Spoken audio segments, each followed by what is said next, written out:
Islamic পণ্ডিত আল্লামা দিলৱাৰ হুছেইন ছাইদি চাহাবক নিশ্চয় আপুনি চিনি পায়। তেওঁৰ বহু বয়ান ওৱাজ আপুনি শুনিছে। বহু নজনা কথা এই আজিৰ প্ৰতিবেদনৰ জৰিয়তে জানিব পাৰিব। ভাল লাগিলে শ্বেয়াৰ কৰি আনকো জানিবলৈ দিব। দিলৱাৰ হুছেইন ছাইদিৰ জন্ম বাংলাদেশৰ ফিৰোজপুৰ জিলাত 2 ফেব্ৰুৱাৰী 1940 চন, মৃত্যু 14 আগষ্ট 2023। আল্লামা ছাইদিৰ পিতৃৰ নাম মৰহুম মৌলানা ইউছুফ ছাইদি। আল্লামা ছাইদিৰ মাতৃৰ নাম মৰহুমা গুল নেহাৰ বেগম। আল্লামা ছাইদিৰ সন্তান আল্লামা দিলৱাৰ হুছেইন ছাইদিৰ 4জনকৈ পুত্ৰ আছিল।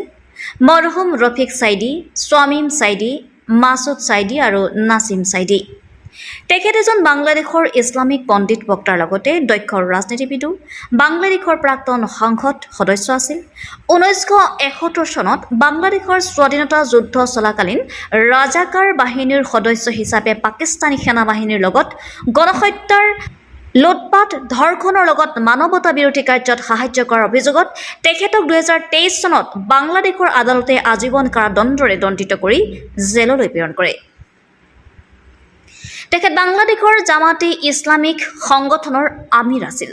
ছাইদি চাহাব 1996 চনৰ সাধাৰণ নিৰ্বাচনত প্ৰথমবাৰৰ বাবে জয়ী হয় আৰু পিছলৈ 2001 চনৰ সাধাৰণ নিৰ্বাচনত জয়ী হৈ দ্বিতীয়বাৰৰ বাবে বাংলাদেশ জাতীয় সংসদৰ মজিয়ালৈ সংসদ হিচাপে নিৰ্বাচিত হয়। শিক্ষা জীৱন। আল্লামা দিলৱাৰ হুছেইন ছাইদি চাহাবে পিতাকৰ প্ৰতিষ্ঠিত মাদ্ৰাছাত প্ৰাথমিক শিক্ষা জীৱন সমাপ্ত কৰাৰ পিছতে তেখেতে খুলনা জিলাৰ আলিয়া মাদ্ৰাছাত কিছুদিন শিক্ষা গ্ৰহণ কৰাৰ পিছত 1962 চনত চাৰচিনা আলিয়া মাদ্ৰাছাৰ পৰা কামিল পাছ কৰিছিল। কামিল পাছ কৰাৰ পিছত বিভিন্ন ভাষা, ধৰ্ম, বিজ্ঞান, ৰাজনীতি, অৰ্থনীতি, মনোবিজ্ঞানো বিভিন্ন দিশৰ ওপৰত সুদীৰ্ঘ 5 বছৰ অধ্যয়ন কৰিছিল। ৰাজনৈতিক জীৱন।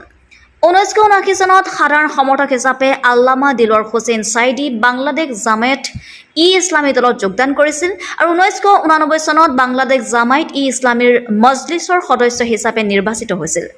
সৰ্বশেষত তেখেতে বাংলাদেশ জামাত ই ইছলামীৰ আমিৰৰ দায়িত্বভাৰ পালন কৰিছিল। আন্তৰ্জাতিক ক্ষেত্ৰত তেখেতৰ অৱদান এক বিৰল বুলি গণ্য কৰা হয়।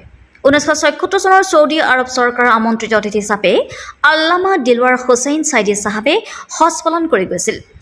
1990 চনৰ পৰা 2008 চন পৰ্যন্ত প্ৰতি বছৰে পবিত্ৰ ৰমজান মাহ ছৌদি আৰৱৰ মক্কা মদিনাত থাকি নিয়মিতভাৱে ৰোজা পালন কৰি গৈছিল।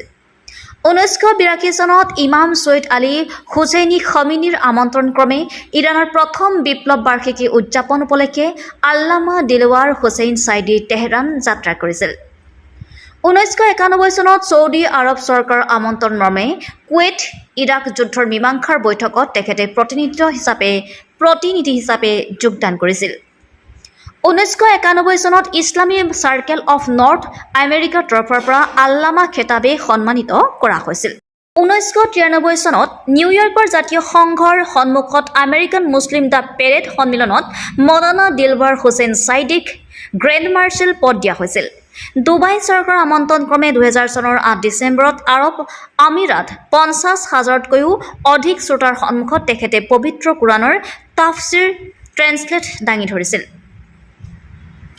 লণ্ডন মুছলিম চেণ্টাৰত উদ্বোধনী অনুষ্ঠানত কাবা শ্বৰীফৰ সন্মানীয় ইমাম শ্বেখ আব্দুৰ ৰহমান আছ ছুদাইছিৰ লগত মৌলানা ছাইদিও আমন্ত্ৰিত অতিথি হিচাপে গৈছিল। অমুছলিম পুৰুষ মহিলাই ইছলাম ধৰ্ম আদৰ্শত অনুপ্ৰাণিত হৈ ইছলাম ধৰ্মক কবুল কৰিছিল। অন্যান্য তথ্য। প্ৰথম কাৰাবাস মৌলানা দিলৱাৰ হুছেইন ছাইদি চাহাবে 1975 চনত প্ৰথমবাৰৰ বাবে কাৰাবাস খাটিছিল। হজ পালন। মৌলানা দিলৱাৰ হুছেইন ছাইদি চাহাবে 1976 চনৰ পৰা 2010 চন পৰ্যন্ত প্ৰতি বছৰে নিয়মীয়াকৈ পবিত্ৰ হজ পালন কৰি আহিছে। আল্লামা উপাধি গ্ৰহণ। 1991 চনত Islamic circle of north America কৰ্তৃপক্ষই তেখেতক আল্লামা উপাধিৰে বিভূষিত কৰিছিল। গ্ৰন্থ ৰচনা। আল্লামা দিলৱাৰ হুছেইন ছাইদিয়ে 75খন গ্ৰন্থ ৰচনা কৰিছিল। তেখেতৰ প্ৰিয় ৰাজনৈতিক দল জামায়াত ই ইছলামী বাংলাদেশ, প্ৰিয় ছাত্ৰ সংগঠন ছাত্ৰ শিবিৰ আৰু ছাত্ৰী সংস্থা, প্ৰিয় ৰাজনৈতিক ব্যক্তিত্ব আল্লামা মৌদুদী ৰহমত, প্ৰিয় বক্তা ছাইয়দ আহমদ হামিদ কৃষক, আমদ দিদাত আৰু ছৈয়দ কামাল উদ্দিন জাফৰী, প্ৰিয় লেখক আল্লামা মৌদুদী, হাছানুল বান্না, ডক্টৰ মুৰিছ বুকাইলি, মহম্মদ আব্দুল ৰহিম আৰু কৃষাণ চন্দ। প্ৰিয় কবি শ্বেখ ছাদি, উমৰ খয়াম, ডক্টৰ ইকবাল, কাজী নজৰুল আৰু ফাৰুক আহমেদ। প্ৰিয় বন্ধু অধ্যক্ষ মৌলানা সৈয়দ কামাল উদ্দিন জাফৰী। ভয় আল্লাহ ৰাবুল আলামিন।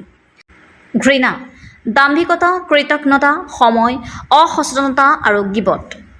স্বপ্ন বাংলাদেশত ইছলামী শাসন ব্যৱস্থাপনা গঢ়ি তোলা। কামনা শ্বহীদৰ দৰে মৃত্যু হোৱা। স্মৰণীয় মুহূৰ্ত প্ৰথম কাবা দৰ্শন। জীৱনৰ আদৰ্শ পুৰুষ হজৰত মহম্মদ ছাল্লাল্লাহু আলাইহি আছালাম। দ্বিতীয় গ্ৰেপ্তাৰ 28 জুন 2010 চন। বৰ্তমানৰ যুদ্ধাপৰাধ, গণহত্যা, ধৰ্ষণ, লুটপাট, মানৱতা বিৰোধী আদি কৰি বিভিন্ন গোচৰত আদালতে যাৱজ্জীৱন কাৰাদণ্ডৰে জেলত দিয়ে আৰু তেখেতে জেলত কাৰাবাসত হৃদৰোগত আক্ৰান্ত হৈ যোৱা 14 আগষ্টত সোমবাৰে ঢাকা শ্বেখ মুজিব চিকিৎসা মহাবিদ্যালয়ত লাখ লাখ গুণমুগ্ধক এৰি এই পৃথিৱীৰ পৰা বিদায় লৈ এক অজান দেশলৈ চিৰদিনৰ বাবে গুচি যায়। মহান আল্লাহ তালাই তেখেতক জান্নাত নচিব কৰে, সেয়া আল্লাহৰ ওচৰত দুৱা প্ৰাৰ্থনা কৰিলোঁ।